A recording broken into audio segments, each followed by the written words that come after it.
You are recording, correct? Correct. Yeah, you better start double checking me. I usually do. I can't believe I forgot. I was sitting there thinking about it the whole time too, but I started to stream and then started Facebook and then I didn't come back to it. Okay.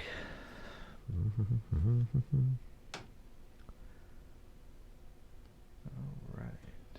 Welcome to Been There, Watch That, where we watch and review movies and TV, new and old. I'm Justin, joined by Joe and Dave.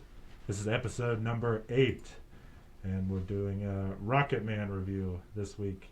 The Elton John biopic / you might even say a musical hybrid. And I'd never seen this one before. Dave had, but he rewatched it for this special episode. Welcome, everybody. Yeah. What are your initial thoughts? Heck yeah. I mean, I like music a lot, as do, most of the world, as does most of the world. And seeing it from the perspective of a musician is always just mind-blowing to me. Because I don't have any musical inclination. Like, I can play the radio. I can play a little bit of guitar, but I just can't fathom how people write lyrics and songs and how they put music to lyrics and songs. And I think this was a great insight to that process and kind of how just awesome these people are that can do that. Like Elton John is stinking magic, and Bernie that writes his song lyrics is just amazing. Amazing. And it's crazy on how much time and effort and just it gives a glimpse of everybody thinks to be a celebrity of all, the fame and fortune and everybody knows you, but this actually kind of gives you an insider peek behind the curtain to just how bad the situation can be at times as far as the music industry, entertainment industry in general can be. Oh, yeah. He felt pretty bad for Elton throughout the movie, kind of getting jerked around by different people trying to basically run his life and get him into contracts, and kind of he felt trapped with the one manager that he had. Yeah.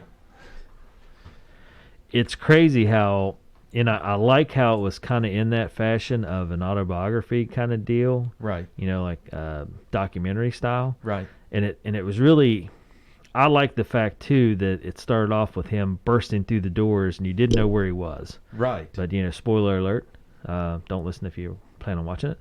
Yeah. He's in rehab. And he's going in this big, feathery, devil-horned outfit, and you're like, what in the hell's going on here?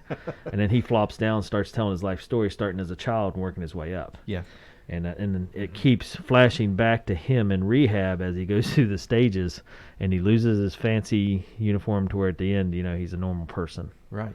But, the struggle musicians go through is crazy. Yes, so the synopsis is young Reginald Dwight, which I didn't realize that was his real name until it's revealed in the movie, changes his name to Elton John and collaborates with songwriter Bernie Taupin to become one of the most iconic figures in pop history. Set to his most beloved songs, it's the epic musical story of Elton John, his breakthrough years in the 1970s, and his fantastical transformation from shy piano prodigy to international superstar. Yep. And it's a crazy story. I mean, the casting on this. Oh yeah, fantastic. And it was crazy because I went back and looked at IMDb on the big chunk of the cast, and a lot of these actors and actresses in this film aren't household names, basically. Right. I've seen them around, but I'm like, I don't know their name, but I've seen them in maybe some other things. Yeah. Like his mom, I know I'd seen her in some things.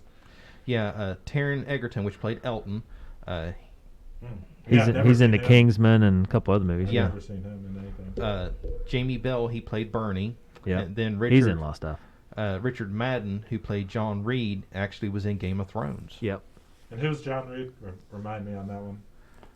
I think he was the music executive. Yeah. Okay. The younger one. Oh yeah, he's in Game of Thrones. He's like one of the kings, or he has his own little kingdom. Okay, because I have not watched Game of Thrones. Yeah, I haven't either, so I don't know. Okay. Well, when he's in the synopsis, you talked about being a prodigy. Yeah. I went looking around on Wikipedia a little bit, and early on in the movie, he gets a scholarship basically to go to this Royal Academy of Music because his piano talent is recognized. And one of his teachers is quoted as saying that John promptly played back, like a gramophone record, a 4-page piece of music after hearing it for the first time.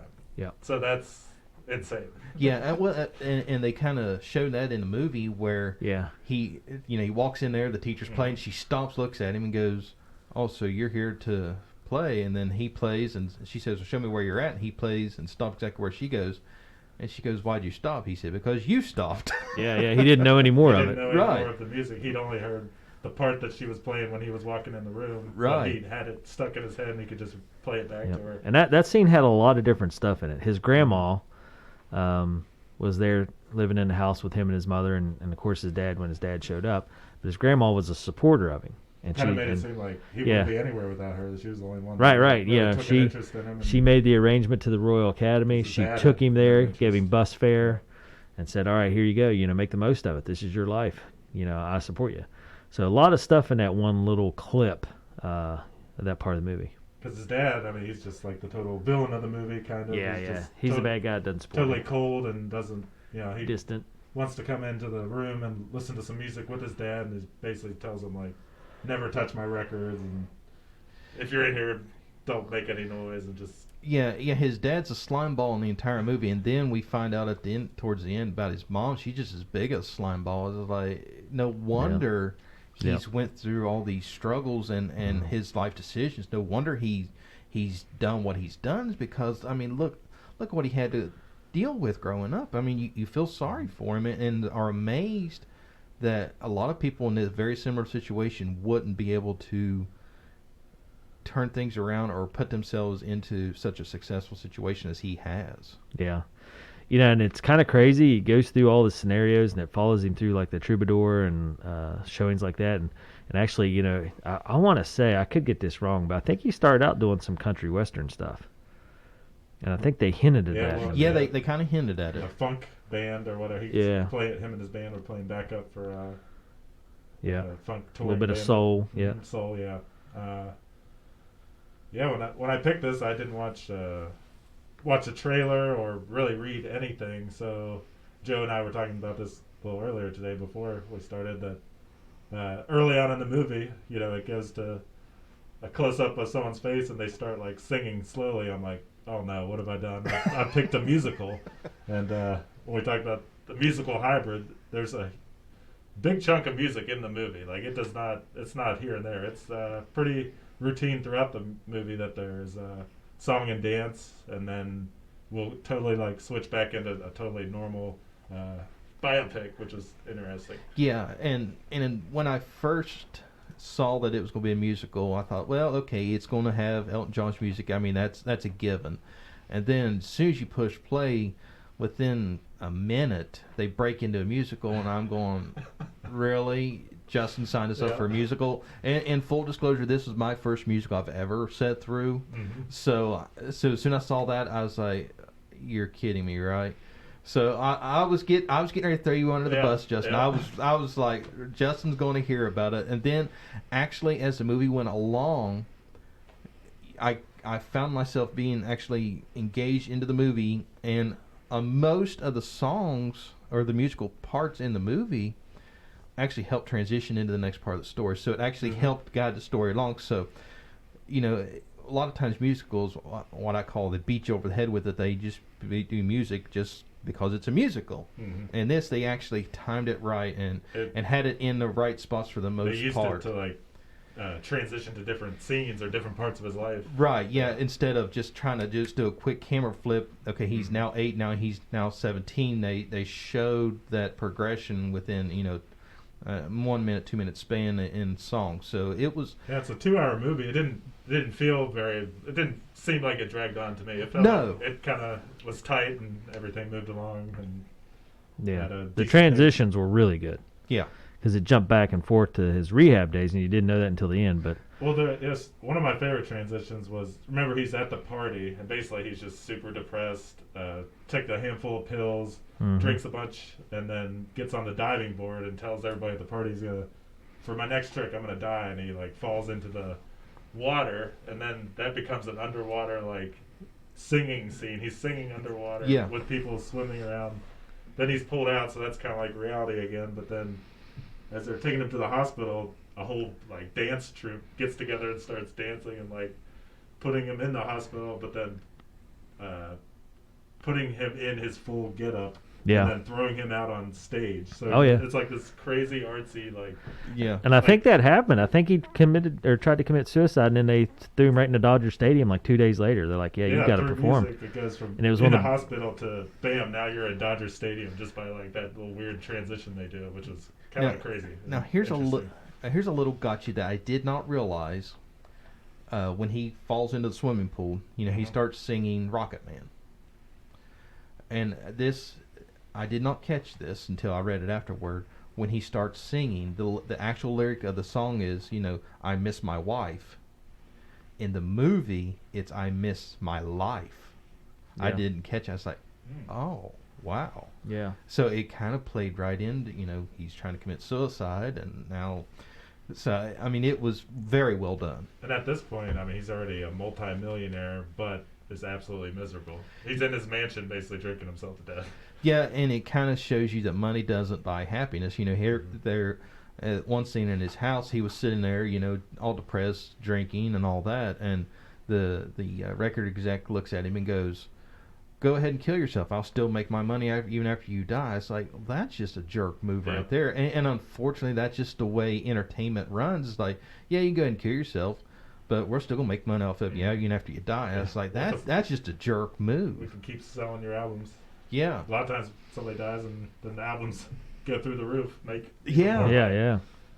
Yeah, I didn't know much at all about Elton John, so this is kind of educational for me. I mean, that they made it seem like that night at the Troubadour, that music club in L.A., I believe. Yeah, West Hollywood. That Yeah. kind of like catapulted him. And pretty much overnight, that was written up in the papers that there's this new person that is a star now, Elton John. That really shot him up. He had some hits before that. I think he had some hits over in Europe. the UK. Yeah. Well, it's crazy. So they had the levitation scene in there that kind of was, and I think that was a nod, tip of the cap to, hey, that's where stardom took off.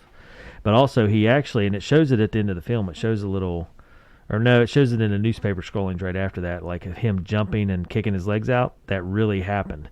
And that was a little nod to Jerry Lee Lewis, who was one of Elton John's idols, I guess. Yeah, when they all started levitating in the Troubadour, that was one of the musical scenes I was going like, really, come on. Now that I found myself was going, really? Now that's piano. That's a little hokey for me. He's playing piano, and then suddenly his legs start lifting up off the ground, and he's like almost like flying through space while playing a piano. Yeah, then everybody else starts levitating with him. Yeah. I was like, now come on. Now, I know it's a musical one for entertainment purposes, but that's a little too far. Well, it's interesting, obviously, Elton John being gay comes up, that early on that his manager's basically saying, we need to get you a fake girlfriend, and this can't come out. It'll wreck your career. Right. Eventually, nobody really cares that that's just understood, and everyone knows Elton John's gay. No one, it's not gonna keep them from buying his records, but at that time maybe it would have. Yeah. Totally, back in the 70s, that was so taboo that. And that also kind of spots more of the underbelly of the music scene, where the record companies basically want to control your entire aspect of your life. You have no life if you join in the entertainment industry. To be successful, you will do and say whatever it takes, and put yourself in these situations where you're putting other people's lives and feelings at risk just to make a quick buck. Hey, as are much businesses. Man, that's just how it is. So, but But he got married at one point though. He's married for 4 years. Which I had to Google around a little bit about that. But 4 years he was married. But that's just kind of thrown in there, like, his friends know he's gay, but then he suddenly gets married just because I think he was just kind of lost. He was lost. Yeah, lost and confused. Yeah, that threw me for a loop because it's anybody that knows Elton John knows that he's gay, and then it's emphasized at the beginning of the movie, hey, you're gay, you can't do this, and then all of a sudden I wasn't aware that he actually had married a woman at one point, so that one caught me off guard. Yeah. He had an interesting life. Now, so I found it interesting. I can't imagine after seeing it anyone else but Taron playing him. They thought about Tom Hardy first. I was like, how does Tom Hardy, an action guy, play Elton John? Well, Elton John in 2012 actually wanted Justin Timberlake to play. Well, and they said they had thought about Justin Timberlake, but I could see Justin Timberlake to some degree. He's got the wrong body build. But Tom Hardy's just like not somebody I would ever say, yeah, he could pull off Elton John. But Taron Egerton was definitely the guy. Yeah. I thought he nailed it. He had the body type down. He did a great acting job. I could see him singing the songs. Have you seen Taron in anything else? He's in Kingsman. The Kingsman. He's in the first Kingsman. He does a good job of that. Oh, okay. I don't know if I saw that one. And he's Eddie the Eagle with where he's a ski jumping guy. All right. So he did a good job in that one. Yeah. It's kind of weird. He's kind of serious, chip on the shoulder in Kingsman, and then here he's kind of flamboyant and sings, and then Eddie the Eagle, he's kind of a knucklehead. So, you know. Yeah, I had to look up because I was kind of bugging me where I'd seen the woman who plays Elton's mom in the film, and she's in that new Jurassic Park. She's like alongside what's his name from The Office. Oh. And but yeah, she's in the newer Jurassic Park, the redheaded actress. Yeah, and here's what's a little tidbit I found interesting, that her name is Bryce Dallas Howard, and she's only actually 8 years older than Taron. Right. Really? Yes. Well, you know, she does look kind of young. But yeah, in the movie they kind of, I think they did something makeup-wise, obviously, to make her look a little older. Because I was like, who is that? She looks familiar, but she doesn't look quite what I remember, you know. So, did you guys, and this is just where my nerdiness takes me. Let me look it up real quick. Well, they had some interesting stuff. So I thought I saw somewhere where Elton's husband was a producer as well. At the very end, like in the credits, where they maybe I think so. Because he's not part of the movie, but yeah. And it said he was 25 years sober. I mean, that's crazy. That's great. Mm-hmm. Justin and I were talking before we walked in here. It seems like a lot of rock and roll stars have to be drunk or drugged up to perform well. Right. And you're seeing with Elton John a stark difference between when he was, like he said in the movie, he's done every drug known to man, drank everything known to man, and still performed. And then now, 25 years sober, he's still performing. Yeah. And Bernie, in that little conversation he has with Bernie at the end, he's saying, I'm scared that I've lost it, and that I won't be able to perform perform the way if I'm sober. Yeah.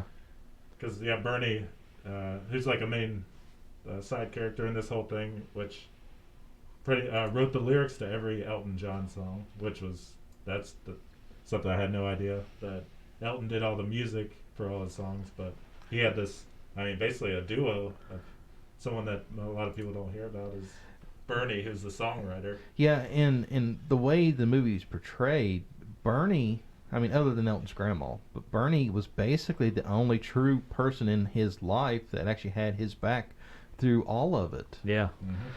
And the movie didn't like specifically document truth. Just so we're right. Yeah. I'll throw some of that in there. Like he didn't play. I guess that's why they call it the Blues or Daniel in front of the big guy. Dick James. Yeah, those weren't right. They had written, and then Crocodile Rock, he didn't play that at the Troubadour, and Neil Young didn't play at the Troubadour the week before Elton. Mm-hmm.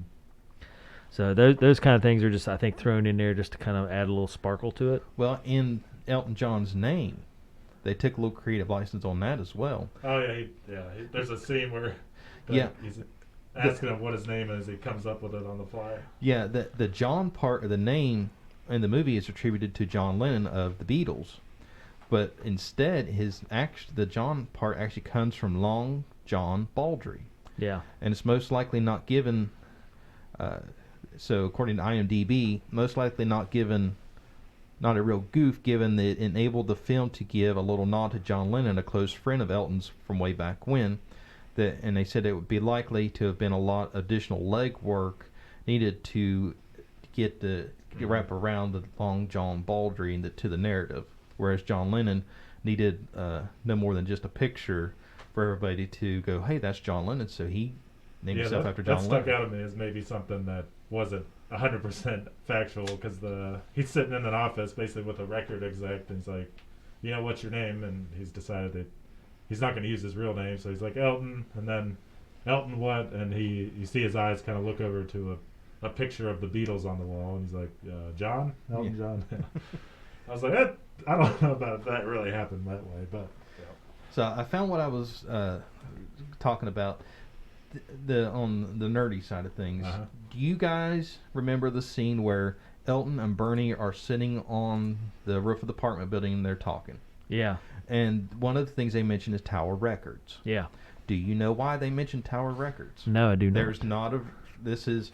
They see it when they go to the Troubadour. They pass it on their way. Yeah, okay, so Tower Records, and the only reason I know this is there's a documentary out there called All Things Must Pass. And it's about the rise and fall of Tower Records. And if you don't know what Tower Records is, that was a music store started out in California. Right. Kind of like FYE and stuff like that. And in the documentary, Elton John actually makes an appearance in the documentary and says that used to be his favorite place to shop in L.A. Like, they would actually go in, open early, an hour early, just for Elton to go in there and buy records. Really? Yeah, they would open the door just to Elton, let him and his crew come in there, and Elton would just start buying records off the shelves and having his crew take him up to cash register. Was he just literally pulling stuff right and left off the shelf? Nice. Well, I noticed, and they said, hey, we're supposed to go to Tower Records tomorrow, and they ended up not going because Bernie had a girlfriend. Yeah. But, yeah, I didn't understand that because I didn't really understand what Tower Records was. Yeah, Tower Records was... Because I was waiting for that to be like the record deal. Yeah, well, that's but it was a store. Yeah, it's a record store, and I was because I've seen the documentary, and the documentary is great. Mm-hmm. And I was hoping to see a little more interaction of Tower Records. I was just going like, oh, I've seen the documentary, I saw one, but at least they mentioned it. So I was like, I wonder if the guys know this one, know the behind the scenes on that one. Nice, yeah, that's pretty cool. And they did "I'm Still Standing." But he actually wrote that years before he went into rehab. But they showed it as he kind of came out of rehab as like a success story. But no. He wrote Still Standing in 1983 and he finished rehab in 1990, so that's 7 years prior. prior. The closing song in the movie? Yeah. Right? Yeah. Yep. Well, I watched this one with my dad. Dave, are you aware of the Tumbleweed Connection album from 1970? No. He was just like, oh yeah, you know what? That was one of my favorite albums back in the day. He said, you know, I was like, well, were you an Elton John fan? He said, yeah, I liked him. I liked his ballad stuff more than like the more upbeat rock type stuff. But I liked his upbeat rock stuff. yeah, yeah. Throughout the movie, like as they're coming up and they're just nobody's playing in bars and stuff, they'll get an offer like, yeah, we'll pay you £100 a week. Yeah. And I had to look that up because I see what it was. wasn't sure what a quid was. Yeah, it was like £2 a day and so forth. What was like it? £100 would be like $140 approximately. Another term for it is £1 sterling. So just different systems of money. Well, I was like, how much are they talking? Like, well, I assumed it had to have been a pretty good amount for them to be all excited. It's like, yeah, we'll do this. I was like, well, that must have been a pretty good chunk of money. When he threw out £200, the whole band was like, oh yeah, yeah, let's do this. But yeah. I mean, that's like, you know, yeah, but not even $300 was split between 4 people. But when they're starting out, yeah. That and back in the 70s, that was still a good chunk of money back then. So. Yeah, it's crazy. Here's a fact. So you see a part where he heads out of concert and goes straight into rehab dressed as a horned demon. Yes. Like right at the beginning of the movie, and then it kind of keeps jumping back to that. And that part was kind of true. He was so hopped up on cocaine when he went in rehab, he believed he was going to a Fantasia party and had on a full Night on Bald Mountain regalia. Wow. Yeah, his outfits, Dave, you commented, you're like, they're so over the top that you're like, yeah, that's pretty rock and roll. I like that. I mean, they showed him in a lot of different ones. There's like a montage of him in just these. Every single one was crazy outfits. So here's a question I pose to you guys, as we've seen how talented he is over the years. If he didn't have as rough a childhood, and do you think he would have been as successful? I mean, talent. He has talent regardless. So Right. He can play the piano. Bar Yeah. on that. Well, this is what I'm gonna rob this from Almost Famous. You guys seen the movie Almost Famous? No. It's a Jim Crow film Maybe. or James Crow film. So anyway, the kid asked the guy at the end. He's like, "Hey," and he's interviewing a rock roller. He's like, "Do you have to be sad to write a sad song?" And I always thought about that as, like, man, that would be a fantastic question to ask some of these guys. That do you have to live in that situation to be able to write or compose or come up with these songs and or thoughts, stories, readers, writers, however it might be. Do you have to be in that mindset in order to do it? Now, I know actors, you look at actors and they'll get there and get in the frame of mind and really, be the character in order to live it so they can then portray it. Is it the same? And that's a great question, Joe. Yeah, because watching it, just seeing how horrible of a childhood he Yeah. had. How mentally distressing to fight your sexuality and have people just tell you you're rubbish and, Well, just his dad just Oh, yeah, his throwing dad, him under the bus unloving, at every yeah. opportunity. The record where his dad, oh, this is for a friend of mine, this isn't for me. Yeah. Well, what first got me was when he shows up and you see these other kids out. So not only has his dad left him, but his dad has moved on, started a whole entire new family. And treated those kids Yeah. polar opposite way he treated him. Like, Yeah. let him sit on his lap and say, "Hey, little buddy." And Yeah, exactly. So but his dad was like Air Force. Yeah, an Air Force guy. So that made me wonder, if the timing lines up that maybe he served in World War II, or that maybe had a bit of a He went on at the end of the movie, though. PTSD or anything like that. He went on to the end of the movie to hug his younger kids. yeah. Even picked one up at the end and kind of walked him back in the house because he didn't have shoes on. And all Elton wanted was a hug. Mm-hmm. So that's that spelled out in my mind. And Elton John was on the set. Like, he came in and... Well, he's a producer on this one, I guess. Yeah, and monitored a lot of it. So I got to think that part of it was then, him. He's able to shape the story a little bit. Yeah. I mean, if he felt his dad was Yeah. kind of the person in the movie that should be looked at as the bad guy. villain, he has that choice to... So here's the crazy part. Let's go back to your question, Joe. So Elton did the music, but Bernie, what kind of childhood, which they never even mentioned, did Bernie have to come up with the songs? Right. Ooh, that's a good point. Because he doesn't say anything about his background. He doesn't say anything about his upbringing. He's just a guy that shows up that mailed lyrics to the He seems pretty well adjusted to the in record movie label. anyways. He doesn't Yeah. seem like he's troubled. But Elton, in order to perform and do the music, was really messed up.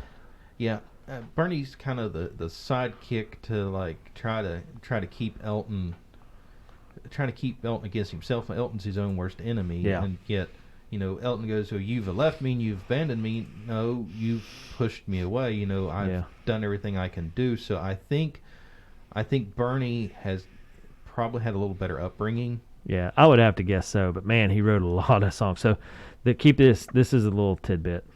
They went into the office, and did Candle in the Winds. I guess that's why they call it the blues, and told those were bad. They said John and Tupin, which is his last name, came up with all the hundreds of songs they'd ever write together in one weekend back in 1968. They wrote out all these different ideas for songs in 1968, and they said they've been carefully parceling them out since. And at the current rate, they're expected to finally exhaust the backlog around 2032. Wow. Can you imagine how many ideas for songs you'd have to have that you could do it from 1968 to 1932?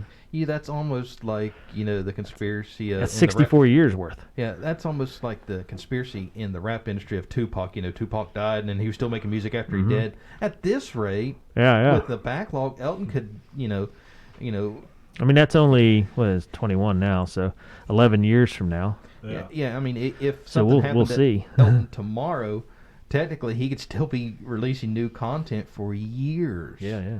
Yeah, that's a funny scene, Dave. He's in that office with these basically a record label guy who tells him, because he starts to try to play some of his more heartfelt ballady type stuff, and like you said, "Candle in the Wind" was that? Yeah. Play it, and then he basically tells him, "That's rubbish stuff. I don't want to hear that." Yeah, why are you playing this stuff? It's like, just give me something, that I think he says like, "Oh, silver-haired ladies can bob their head to, or something. Come back with an album full of feel good, just like poppy type stuff. Don't give me this more heartfelt stuff. And "Candle in the Wind" is the best-selling single of all time, supposedly. Yeah, because he played that at Princess Diana's funeral. I remember that was huge back in the day. Yeah, and I remember them making a CD and cassette singles of it, and it just went through the roof. Mm-hmm. And I guess the way he sang it at the funeral and the way he sang it for the album were two different versions. Mm. Same song, just two different types, because he said he made it special for Diana and would never perform it or sing it that way again. So I don't know what the difference is between the album version that they released for the single after her death and what he did at her funeral, but he's been known to say that there's been two different versions for that, and he did that one version just for her funeral, and never would do it that way again. Nice. It's a nice touch. Classy. I like it. Kind of crazy. So I really liked his outfits though, because how he came up with them and why he wore them or whatever, a showman. By golly. Yes. If you're going to go out on stage and do your deal like he did, heck yeah, be a showman. And he does. And I liked it. Well, and even just the little minor nuances, just something simple as eyeglasses. He doesn't wear just normal eyeglasses. They have to be over the top. Yeah. Throughout the movie, there's probably 100 different eyeglasses and sunglasses he's wearing. Yeah. So sorry. Go ahead. Well, at the end of the movie, they talked about he's sober for 20-some years, but then it kind of throws in, but he still has a bit of a shopping problem and shows him like. And I looked up some of that stuff. I mean, it said like his expenses would be like $100,000 a month on like flowers. Oh wow. Or like a year, I think is 100. You spend 100,000 on flowers in a year. Just. I would hate to be his accountant. Well, I mean, I don't know. He probably written as many hits as he has and stuff. Yeah. Yeah, but still, just watching all these expenditures come in every month and trying to like. How much did you pay for a pair of shoes? Yeah. Oh my gosh. Yeah. Well, he's got he raised $450 million for a charity. And for AIDS HIV/AIDS. stuff, Yeah. I mean, so he's putting it back in. So hey. If that's his worst deal now, shopping, he's dumping a ton of money into the economy. Let's put it that way. I really liked his Dodger Stadium deal because he did actually wear, in 1975, he wore a Dodgers, Fox uniform, like fake uniform, into Dodger Stadium. Sparkly. Yeah, and did that, and that's pretty daggone awesome. In 2000, Elton John admitted to spending $30 million in just under 2 years, an average of $1.5 million a month. Wow. I can't even. What would you? Exactly. How could you buy that much stuff? That's crazy. I mean, I guess that would be something I'd like to try. Yeah, that's like the old Brewster's Millions deal, In 2001, he sold 20 of his cars, saying he never had the time to drive them all because he was out of the country so often. Craziness. Now in this case, there's an actual investment because. Most automobiles lose their value over time, but buying a car that was owned by Elton John, you're going to pay the exact retail, if not more, because Elton John paid it or owned it. So actually, that's a pretty good investment on his part if you think about it. Yeah. Yeah, probably got all his money back on this. Because if you're going to be the next owner and you're going to sell it, hey, this is the car that Elton John owned. Oh, yeah. So it's kind of crazy. So back to his suicide deal. So his friends and families, I don't know if it was a big party especially, but John came out and said, I've taken 85 Valiums and I shall die within the hour. And he jumped in the pool and struggled to come to the surface. So they did call a medical team. They did pump his stomach. 2 days later, he was at Dodger Stadium and Cary Grant was there, and it was one of the best days of his professional life, and he pulled it off. That's crazy. I mean, that's craziness. But well, so yeah, good movie, Justin. Good pick. I like it. So you're allowed to keep on going then. Yeah.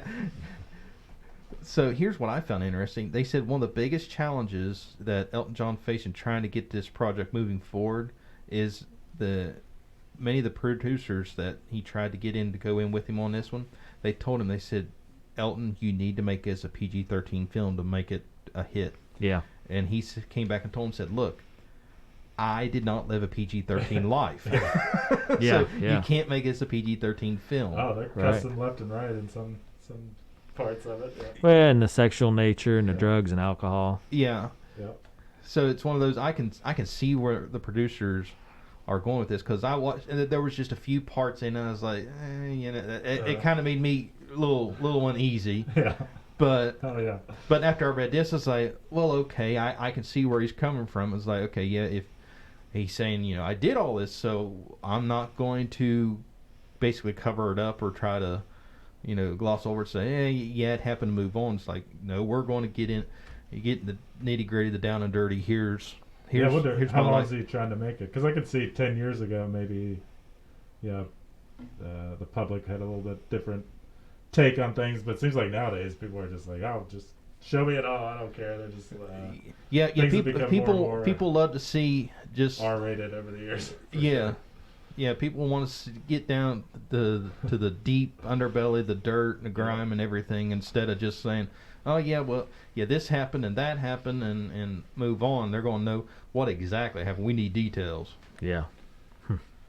I thought the whole musical things thrown in definitely made it a unique kind of rock star biopic story, but also in some ways it had a little bit of a formula. It felt kind of familiar in terms of how they hit a low and then they get better. I mean, I've seen a lot of other movies that kind of follow the same theme. They start at the childhood and kind of move through to when they get to be a star, and then something terrible happens, and then we're talking about, could these stars do what they do without being kind of messed up, but then it kind of skews when you're watching movies. Nobody wants to watch a movie about a person who's totally lives a normal life. People like the ups and downs and the whole story arc that way. Right. Yeah, it's especially nice when it comes out on a positive note.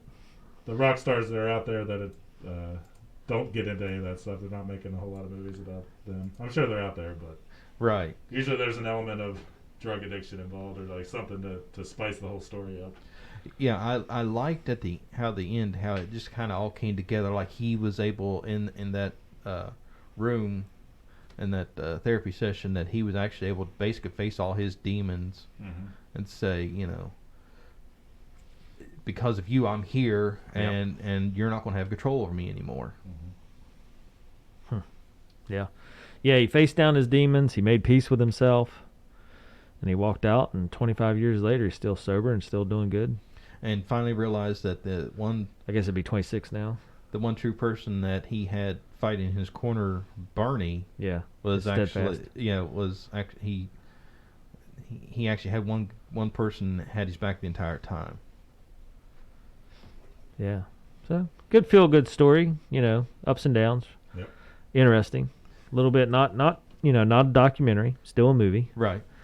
Half a part of musical. So, yeah. All right. So, a couple of the songs are a little over the top for me, but, but it can't be perfect all the way through. Yeah. Much better musical than when I first thought, as soon as I first played and seen when I seen the title musical category, and then when I seen them start singing a minute in, I thought this is going to be a long ride. I thought, here we go, this is Howard the Duck 2. Yeah, oh gosh, don't even start with that. People like you and me, Joe, that are not going to sit through a musical. Normally, they kind of snuck it in, got some medicine, snuck in with our treat or whatever. To kind of disguise it. And we're like, you know what? I could deal with this because you throw in enough of realistic stuff too. But yeah, and I like biopics. I mean, of course, it depends on who the biopic's about. So biopics are one of the things I kind of go to if I find a good one. So when you said that, I was like, okay, he's a good singer. This is going to be good. And then when I seen musical, I was like, okay, yeah. I mean, it's going to be. And then as soon as I pushed play, I was like, oh boy, Justin's going. I don't know if Justin knew what he picked. Although it kind of makes sense now. Last week when you said, I don't know if it's going to be good or not. Yeah. But Justin, hats off to you, buddy. Yes, good pick. Yes. You redeemed yourself. Yeah. All right. That whole other fiasco. Yeah. That we won't talk about anymore. Yeah. Much better than Mad Max. Yeah. It's kind of crazy. He's been on stage with a lot of different people. Axl Rose, Billy Joel, Dolly Parton, Eminem, yeah. That was the whole thing back in the day. That Yeah, and people thought Eminem was homophobic, and then him and Elton got together. Yeah. and to stay relevant, because I mean, Oh gosh. don't get me wrong, the Beatles. You know, I'll sit down and listen to Beatles all day if I want. You know, if the mood strikes me. But Yeah. you know, the Beatles is classified as, you know, oldies music. Mm-hmm. Here it is, 2021, and Elton John's just as relevant today as he was. Oh yeah. In the 70s. Oh yeah. If not more so. Yeah. Broader audience, I'd say. Yeah, now. because here we are looking at the Beatles with nostalgia, and Elton John, he's Still relevant. Yeah.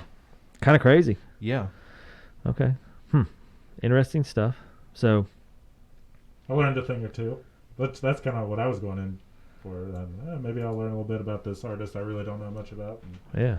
And it's kind of crazy, yeah, because you learn a lot about him. You get his history, you get his childhood. Mm-hmm. Kind of talks about how he got to where he is. Yep. I don't know. Kind of. Yeah, for me, you know, So many good songs. It's amazing. if we want to go ahead and get to ratings, I can go and Ooh. throw mine out. Are you ready? Okay. You know what? Like I said, there's some parts of it that kind of felt familiar. That is kind of just a familiar story arc. You kind of know where this is going to go in general terms of a biopic where it gets famous and then has some struggles, but then gets better at the end, which is fine. A little bit of formula there, but just the totally sometimes off the wall kind of creative song and dance artsy type component to it that I didn't see coming, and initially had me looking a little sideways at, like, do I want to watch this? But then they kept it going, and by the end I'm like, I'm ready for the next song and dance. It's not gonna bother me. I'm okay with it. Started to absorb it. Yeah, I kind of just said, you know what, if that's what this is, it's kind of half musical, half biopic. I'm all right with it. Let's go. And I thought it moved along pretty well. Good acting. The main guy did a great job, I thought. So I'm gonna have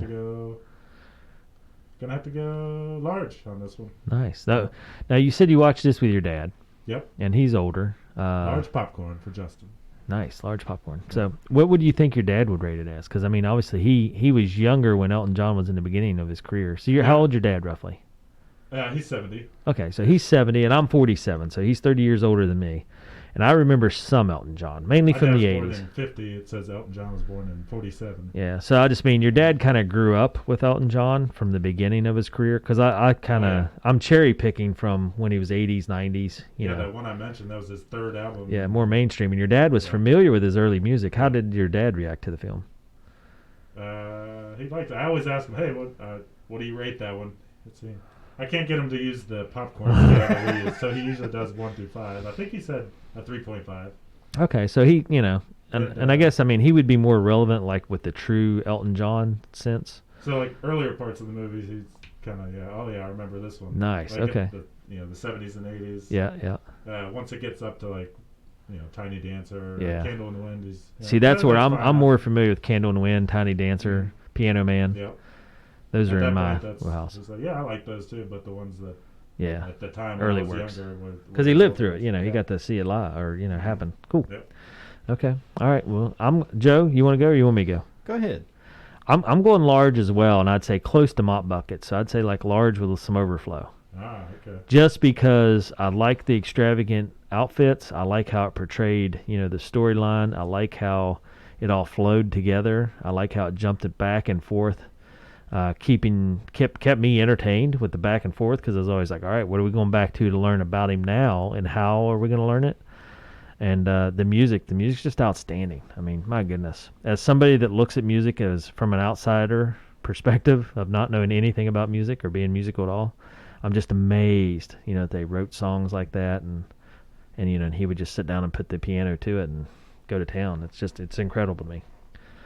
So yeah, 4.5. All right. So I have really teetered on this one, guys. Ooh. This one has been really hard for Kept me him up to. all night last night. Yeah. Did our picks sway yours at all, or are you holding fast with what you came in here with?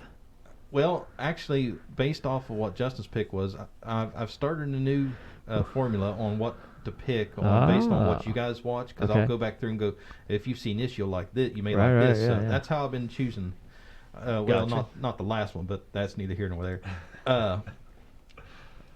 This one has been my hardest one to gauge. To Tickets. put a definite popcorn rating on. Let's get a peek behind the curtain on this. I'm interested. So- in the thought process. So at the very beginning, as soon as I push play, it starts musical. I'm going small popcorn. We're flirting with burn here. Yeah. And then it actually the movie takes off. So I'm right. It's been a roller coaster ride. So I was a large, then medium, and then large. So I was going with overflowing medium, Mhm. but I think I'm just going to slightly skew it into large. Oh, yeah. And here's why.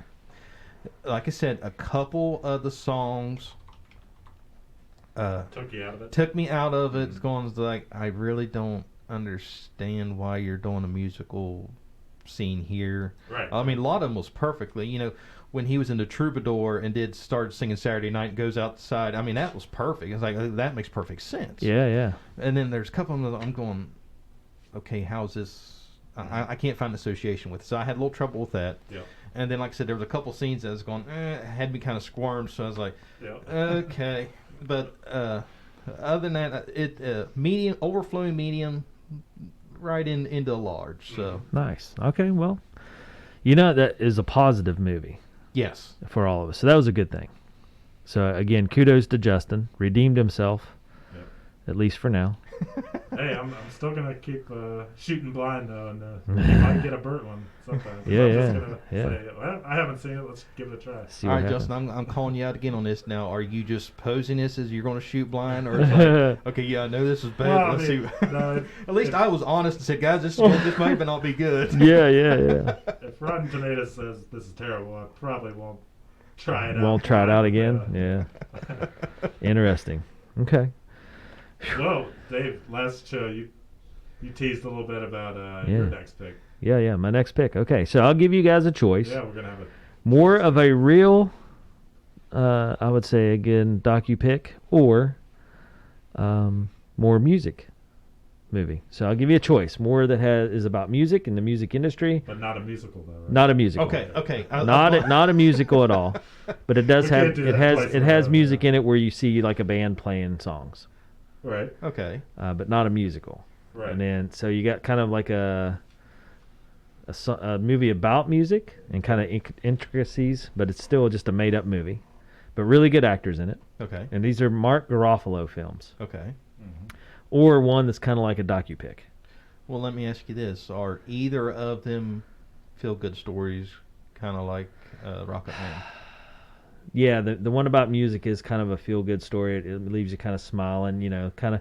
It has the same formula, everything's looking up, and then it has a downward spiral, and then it finishes on a high note. Okay. Now the other one is more gloomy and dark because it's a docu-pick. It does kind of depict a real scenario of things that depicts- actually happened, but not. This isn't like documenting it. It's just kind of like a right. fabricated story of something that actually happened. The Right. thing it's depicting has nothing to do with music, though. You're saying. Correct. Okay.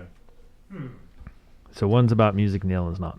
Could flip a coin, or we could pick Joe. I don't know. I don't know. What's I- your all's my- instincts here? My gut is to say, let's steer away from music a little bit. We did music this time, and try to. Okay, Joe. Or we can keep the theme going. So, Yeah, two different options. I was with Justin, kind of steer away from music, but then you said feel good, so I was like, well, now It is a feel-good story. The pick I'm It's thinking funny. of- It's got some humor. the pick I'm thinking of is kind of a feel good movie, so just for this round, keep that- yeah, keep I'm that theme going. kind of wanting to go with the I'm right with that. the feel good, but then you said the downer is kind of based on true events kind It of deal. is. So that Yeah. that kind of hooks me, and so I'm really And the downer one, it's not a downer one. It's just it's more of a man. It's not scary, but you can just kind of feel the trepidation coming on. More of a. You're like, drama. man, this is Yeah. going to spin sideways so bad, and it does. It's a drama. oh man. Okay. But it's got Steve Carell, and it's got some good actors. It's got Tatum Channing, got Mark Ruffalo, obviously. Oh man. It's a really good cast. Steve Carell does a bang up job. Whoa. Are we locked into our pick, or can we change it? No, you can change whatever so you if want. we pick the feel good, and you tell us what it is, then we could You switch would. it if we wanted I'm to. assuming neither one of you will know either one of these. Okay, Oh, yeah, hit let's us. hear 'em. Let's hear 'em. I'm interested. Okay. Okay. So, are you picking, or you wanna know more? I want to know. I'll follow Joe's lead on this. I want to hear what are. I want to actually hear the titles The of the options. movies. Okay. So the docu pick is Foxcatcher, and it's about Olympic wrestling. Okay. I've heard of it, seen it Yeah. around, and have not seen it. So. Okay. And then the other one is Begin Again, and it has Keira Knightley and who's the guy? Shoot, the kind of like a boy band, but not. You said it's Feel Again. Begin Again. Begin Again. Hold So on, let me pull it up. Foxcatcher 2014. Adam Levine. It has Adam Levine in it. Okay. So hold on, they'll look it up. Hold on, time out. You just got to go by what I'm telling you. Okay. So Foxcatcher is about Olympic wrestling and kind of a true story. It involves the Because I've seen the documentary on powerhouse families. Oh, you have seen that that. The documentary? documentary, but not the fictionalized version. Really? Yeah. Okay, that might change things then. So you could watch something. Have you seen Begin Again or know anything about it? Never even heard of it. Okay, it's just a feel-good movie about music. Or it has music in it. That's the movie. But, I'm going, as big of a Steve Carell fan as I am, yeah. I'm going to cast my vote for Begin Again. Let's do it. All right, I'm in. Begin Again it is. Another movie about music. So But this not round, about this round's kind of the feel good round. Yeah. All right. So it did get an 83% on Rotten Tomatoes. So what did the other one get? I don't know. It does not matter. Hold on, let me go back. All right. So Foxcatchers was weird. Like it wasn't something that I'd watch again. It got an 87, so it got a higher rating. I got to write this one down. Begin Again? Yeah, Begin Again. Okay. Ooh, it's on Pluto, guys. All right. Nice. Yeah. But Foxcatcher is a good movie, and it's really weird. It's one of those that you're just like, man, you got to feel sorry for the guy. And I want to say it's about the Rockefellers. And it's Mark and Dave Schultz, and they're brothers and Olympic gold medalists in wrestling. And it's DuPont. John Carroll plays John DuPont, the heir to the family's chemical company fortune, which DuPont's kind of related to West Virginia, Pennsylvania. And he's cuckoo. He's a nut job. Yeah, kind of a throw to Dark Water. Yeah, but Schultz brothers, they get involved with him. He wants to have he calls it Foxcatcher because of the property he lives on. Hosts an Olympic training farm for wrestling. And then kind of Because he's gets just too micromanaging of. oh yeah, wrestlers. he doesn't know crap about wrestling, but he wants to have something with his name on it to impress his mother because he's a knucklehead son that doesn't do anything. So it all turns bad, obviously. But anyway, all right. So Begin Again, feel good story. Okay, so next week tune back in. Begin Again, it is. Yeah, and check out BeenThereWatchThat.com for Yes, we'll the rest go of back it. and look at how we rated other movies, TV. All right. I'm excited. I like the music in Begin Again. And Adam Levine, what was the band he's in? Maroon 5. Maroon 5, which I don't like that music, but man, he can sing. Yes. When I got done with this movie, I was like, who in the world is that singing? Because fantastic voice. Yeah. And I was like, Maroon 5, and I was like, really? Okay. But yeah. Hey, yeah. But he can sing. Both of these I've never seen, so this will be a new one for me. Yeah. So I'll give you I'll see if you can catch the tidbits. See if you can figure out what you think my favorite song would be in this deal. Ooh. When it comes out. There's a scene. Okay. They have some music playing, of course, and the band playing the song. See if you can figure it out. Okay. Or I'll tell you what, just figure out what your favorite song out of this whole deal is. Okay. And the situation they're in. Okay. And how it Will happens. do. Okay. Awesome. All right. Joe, taking us home? Joe, take us home. All right. So for more news, reviews, and everything Been There Watch That, visit our website, BeenThereWatchThat.com. And if you have any reviews or movies that you would like to pick, and actually, guys, we did get a list submitted by Bobby Nicholas, a friend of mine. Yeah. He saw a post that I made last week. You know, the Bernie Sanders meme has been going around. Oh, yeah, the Bernie meme. So, Do we have a picture of us with the Bernie meme? yeah, Bernie. I took a picture online of the Roby and put Bernie in the Roby. Nice. So that actually Bobby picked up on that, and so I got to talking to him. So he actually sent me a list of about 5 or 6 movies he would like for us to watch and Really? review. Yeah. Run down them real quick. Do you have a list? Yeah. Let me pull it up here real quick. I might have to change my pick. And these are older movies. Yeah. So here's what he sent: Tremors, The Thing, The Color Out of Space, Society, Street Trash, Clue, High Plains Drifter, In the Heart of the Sea, Final Girls, and 1917. Wow. I Tremors have- and High Plains Drifter would be good. Tremors not so much. High Plains Drifter is an interesting one. I've only heard of like 3 of those. That's that's interesting to me. Yeah, that was like I read that. I was like, Tremors has like Kevin Bacon in it, I think. I think so.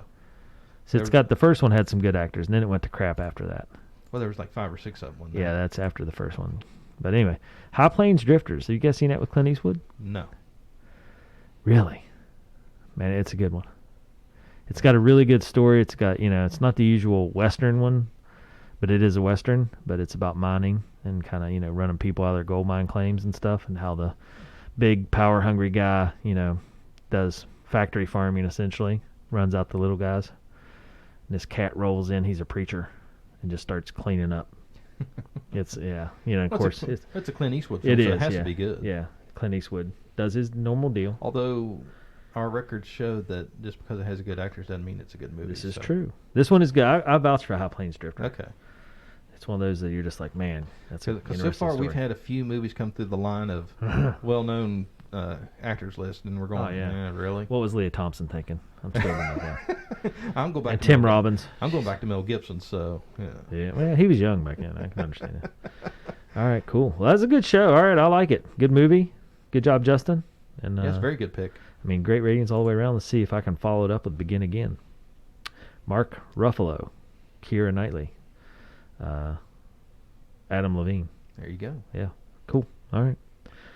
And well, until next week, gentlemen, let's wrap this baby up. Joe, anything else to say? That should cover it. So be sure to check out all our news reviews on BeenThereWatchThat.com. Be sure to subscribe to our podcast, Been There, Watch That. We're on all the major podcast formats, hosted by Anchor.fm. And be sure to follow us on Facebook, Twitter, and YouTube at BTWT Pod for all that. Hey, and this is the best podcast you just listened to. That's right. Yeah. You might listen to a better one afterwards, but right now, this is the best podcast you just listened With to. the best movie reviewers around. That's right. Yeah. Okay. All right. Well, gentlemen, great job, Justin, Joe. We'll see if I can follow up on such a good pick All right. with Begin Again. So if you're out there listening, go watch Begin Again and then see if you follow along with us. Fingers crossed. Yeah, next week. All right. Until next week, gentlemen. Have a good week, everybody.